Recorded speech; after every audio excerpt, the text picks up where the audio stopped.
દરેક નીતિની સામે કાયદાની રીતે ઊભો રહેતો એસએસકે ન્યૂઝ ચેનલ।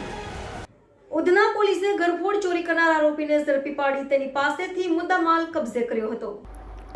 સુરતના ઉધના વિસ્તારમાં આવેલા મકાનમાં પ્રવેશી લાખોના દાગીના સહિતની ચોરી કરી રીઢાઓ ભાગી ગયા હોવાની ફરિયાદ ઉધના પોલીસ મથકે નોંધાઈ હતી।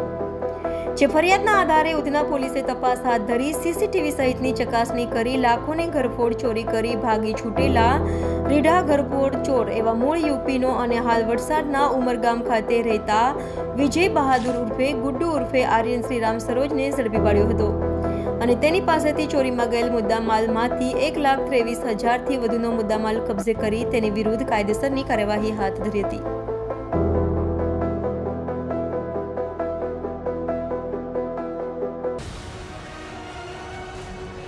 દરેક નીતિની સામે કાયદાની રીતે ઊભો રહેતો એસએસકે ન્યૂઝ ચેનલ।